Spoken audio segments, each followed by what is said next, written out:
Hey guys, what's up? This is 6631 here, and today in this video we're going to be teaching you how to solve the last layer of the Megaminx. Now before I get into this video, I'm going to address two things. The first thing to address is that this last layer tutorial for Megaminx is going to contain a lot of 3x3 algorithms that you should already know. And even though down the description below there's going to be, the algorithms are going to be fully notated, the algorithms in this video, I'm just going to sort of reduce it. So instead of doing something like this, I'm going to do something like this. Another thing that I'm going to have to address before we get into learning how to solve the Megaminx's last layer is that the intermediate tutorial is going to involve slightly more algorithms than the run-of-the-mill tutorial, but don't worry, these algorithms are still going to be 3x3 carryovers, and some of them may be even variations. But anyways, let's get into it. Now, the first step to solving the last layer of the Megaminx is by orienting the edges. So if you notice that some of the edges are not black or gray, but we'll look at this case later. So for this case, you'll see a line like this with this jutting protrusion. So it's going to face this way, and we're going to do sexy F prime to solve this case. And as you can see, we have all these edges are black. Now, similar matter here, except here this is like an L shape with this jutting protrusion. And again, we're going to face it this way, and we're going to do F inverse sexy F prime, like so. Now for the final case, where it's just one edge oriented, again, we're gonna put this jutting protrusion facing this way, like this. And then you're gonna do either F sexy or F inverse sexy to get to the line or the L, and then do the according algorithms. Now, after you oriented the edges, we're gonna orient the corners. So to orient the corners, if you get like a case where there's 4 or 5 corners not black, then just spam soon until you get a case where there's only 3 corners or even 2 corners. Now from there are only like 8 cases for both the 3-corner and 2-corner cases.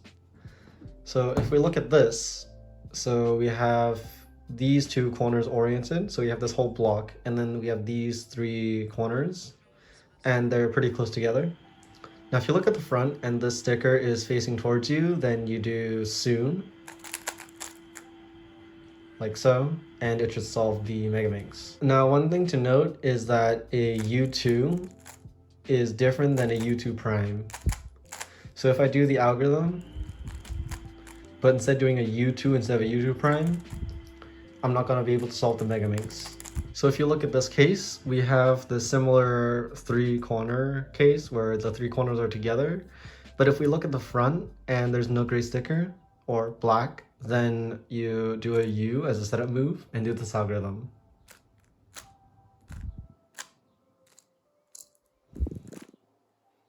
Now for these 2 cases where it's the same 3-corner case, except these 2 corners are distant from this 1 corner.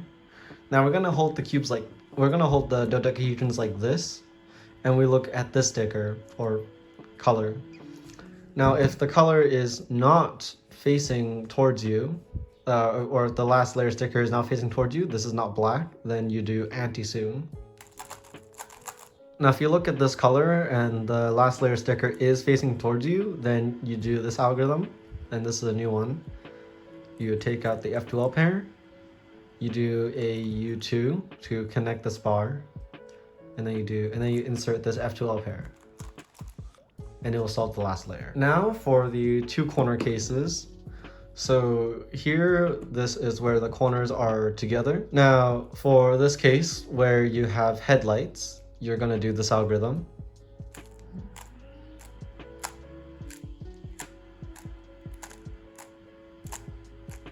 And for this case, where you don't have headlights, you're gonna move the corners so they're facing this way, like this.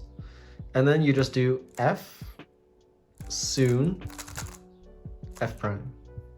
Now for the final 2 Megaminx corner orientation case. These are 2 corner cases again, except both of these corners are far apart. and you hold the cases like these. And when you look at this corner, and this corner is black or gray, then you do a U prime as a setup, and then do this algorithm.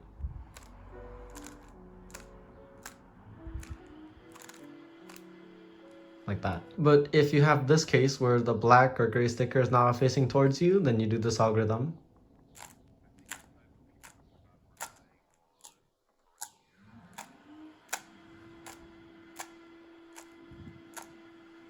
Like that.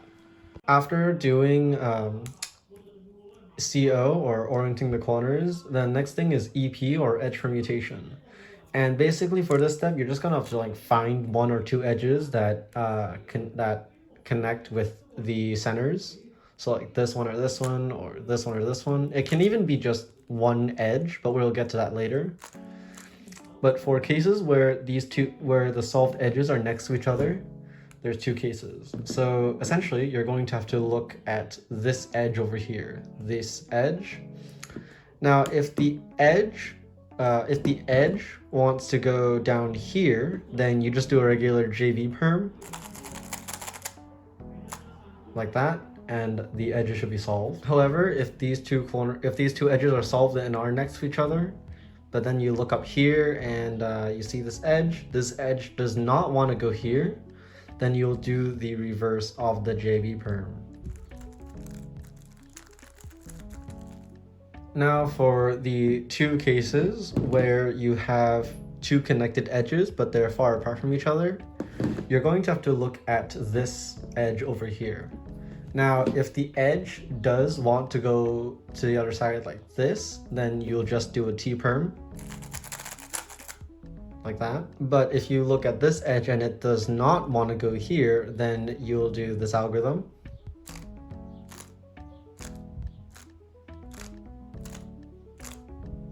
Like that. If there's only one edge that connects to its center, then you have to look at this edge. If this edge wants to go here, then you'll do a JB perm canceled into a T perm. Like this. Although the last case is the only case technically where only one edge is connected to a center, there are two more, but these are just setups to JV perms and T perms. Now if you only see one edge connected to its center and this edge wants to go here, then you'll do a U2 and T perm. And here the edges are all oriented. However, if there's only one edge connected to a center, you look over here, this edge does not want to go to here or here, then you do a U prime and then a JB perm.